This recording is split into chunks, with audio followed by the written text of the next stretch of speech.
بسم اللہ الرحمن الرحیم۔ سورۃ اخلاص کی فضیلت۔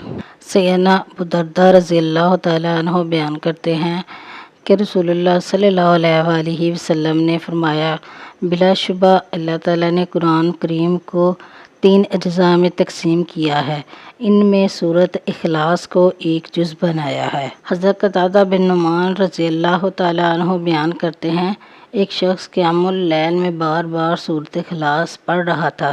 صبح ہوئی تو کسی نے نبی کریم صلی اللہ علیہ وآلہ وسلم کو عرض کیا، اللہ کے رسول صلی اللہ علیہ وآلہ وسلم، ایک آدمی قیام اللیل میں سحر تک سورۃ اخلاص ہی پڑھتا رہا، کوئی دوسری سورت نہیں پڑھی۔ شکایت کرنے والا سورۃ اخلاص کو بہت کم سمجھ رہا تھا۔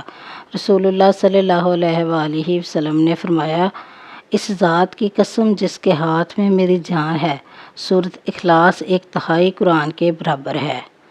سیدہ عائشہ رضی اللہ تعالیٰ عنہا بیان کرتی ہیں، رسول اللہ صلی اللہ علیہ وآلہ وسلم نے ایک شخص کی قیادت میں لشکر بھیجا۔ وہ صاحب جب بھی نماز پڑھاتے تو اپنی قرات صرف سورۃ اخلاص پر ختم کرتے۔ لشکر واپس آیا تو لوگوں نے رسول اللہ صلی اللہ علیہ وآلہ وسلم سے اس معمول کا ذکر کیا اور فرمایا، ان سے پوچھیں وہ ایسا کیوں کرتے رہے۔ لوگوں نے دریافت کیا تو انہوں نے جواب دیا، یہ رحمان کی صفات پر مشتمل ہے، لہٰذا میں اسے پڑھنا پسند کرتا ہوں۔ رسول اللہ صلی اللہ علیہ وآلہ وسلم نے فرمایا، انہیں آگاہ کر دیں کہ اللہ تعالیٰ بھی ان سے محبت کرتا ہے۔ سیدنا بریدہ اسلمی رضی اللہ تعالیٰ عنہ بیان کرتے ہیں کہ رسول اللہ صلی اللہ علیہ وآلہ وسلم نے ایک آدمی کو یہ دعا پڑھتے ہوئے سنا، اللہ میں گواہی دیتا ہوں کہ تو اللہ ہے، تیرے سوا کوئی معبود نہیں ہے، تو ایک ہے، تو بے نیاز ہے، تو نے کسی کو جنم نہیں دیا اور تجھے کسی نے جنم نہیں دیا، تیرا کوئی ہمسر نہیں، میں اس گواہی کے وسیلے سے دعا مانگتا ہوں۔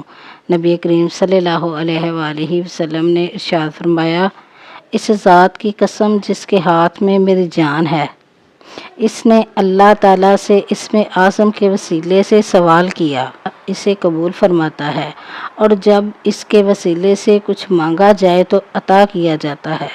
سیدنا ابو ہریرہ رضی اللہ تعالیٰ عنہ بیان کرتے ہیں، نبی کریم صلی اللہ علیہ وآلہ وسلم نے ایک شخص کو سورۃ اخلاص کی تلاوت کرتے ہوئے سنا تو اس نے سورت مکمل کر لی تو آپ صلی اللہ علیہ وآلہ وسلم نے فرمایا، واجب ہو گئی۔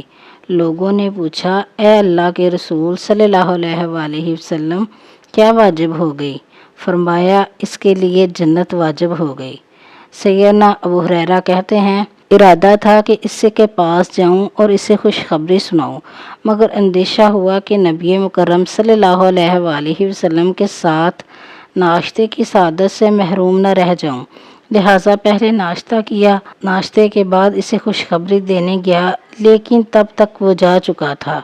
سیدہ عائشہ رضی اللہ تعالیٰ عنہا بیان کرتی ہیں، نبی کریم صلی اللہ علیہ وآلہ وسلم رات سونے کے لیے تشریف لے جاتے تو دونوں ہتھیلیاں اکٹھی کر کے ان میں پھونکتے، ان میں سورۃ اخلاص، سورۃ فلق اور سورۃ ناس پڑھتے، پھر جہاں تک ممکن ہوتا اپنے جسم مبارک پر دونوں ہتھیلیاں پھیرتے، یہ عمل 3 بار کرتے۔